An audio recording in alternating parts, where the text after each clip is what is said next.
ఏం ప్రొడ్యూస్ చేస్తుంది ఏంటనేది ఏం బ్యాటరీస్ చెప్పండి. తప్పైనా ఒప్పైనా చెప్పండి, తెలిసింది చెప్పండి. కార్ బ్యాటరీస్ ఇంకా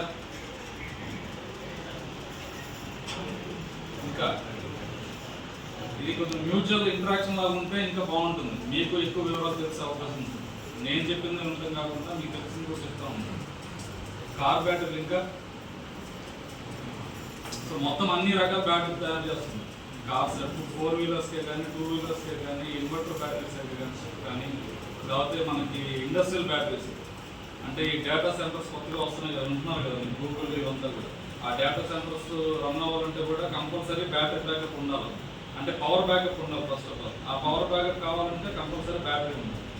సో అట్లాంటివి. అట్లాగే మనకి ట్రైన్స్లో ఏసీ కోచెస్ అన్నిటికీ కూడా పవర్ బ్యాకప్ ఉండాలి వాటికి. అట్లాగే మనకి సెల్ ఫోన్ టవర్స్ ఉన్నాయి. ఏవైతే 24/7 పవర్ బ్యాకప్ ఉండాల్సిందో ఆ రిక్వైర్మెంట్ ఉందో వాటన్నిటికీ కూడా మనం బ్యాటరీ సప్లై చేస్తాం. సెల్ ఫోన్ టవర్స్కే కానీ అట్లాగా రైల్వేస్ కానీ లేకపోతే వగేరా. అట్లాగే మన 4 వీలర్స్ కానీ హెవీ వెహికల్స్ కానీ 2 వీలర్స్ కానీ అన్ని రకాల బ్యాటరీలు తయారు చేస్తాం. దీనికి కానీ మనకి ఒక 10 ప్లాంట్లు ఉన్నాయి. తిరుపతిలో 4 ప్లాంట్లు ఉన్నాయి, చిత్తూరులో 4 ప్లాంట్లు ఉన్నాయి.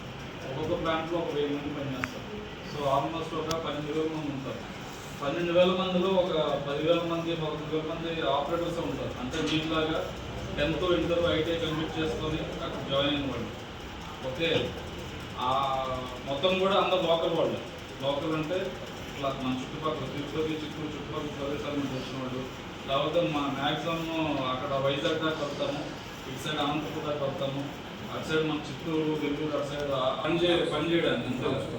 10th కంప్లీట్ అయిన తర్వాత ఇంటర్మీడియట్ డిగ్రీ లేకపోతే బీటెక్ ఇట్లాంటి పోకుండా ఐటీఐ ఇమీడియట్గా ఎందుకు జాయిన్ అయింది? ఒకటి మన ఫినాన్షియల్ ప్రాబ్లమ్, మన ఫ్యామిలీ మన పేరెంట్స్ ఆర్థిక స్థోమత లేకపోవడం ఫస్ట్ థింగ్, మన ఫినాన్షియల్ పరిస్థితి. ఇంకోటి మనకి తెలుగు కానీ ఇంగ్లీష్ కానీ లేకపోతే చదువు ఇది లేకపోవడం. ఓకే, అందరికీ చదువు అప్పుతుందని లేదు కదా. ఇప్పుడు చదువు అప్పిన వాళ్ళే కెరీర్లో ఎదుగుతారని కూడా కాదు. ఐటీఐ చేసి అసలు ఏం చదవని వాళ్ళు కూడా ఈ రోజుల్లో మనకి చూస్తూ ఉంటాం. ఈ సోషల్ మీడియాలో రీల్స్లో కానీ లేకపోతే వగేరా వాళ్ళ ఇంట్రెస్ట్ మీద దృష్టి పెట్టి హై స్టేజెస్లో వెళ్ళిన వాళ్ళు ఫిల్మ్ యాక్టర్స్ కానీ లేకపోతే వాళ్ళ వీడియోగ్రాఫర్స్ కొరియోగ్రాఫర్స్ ఇట్లా రకరకాలుగా.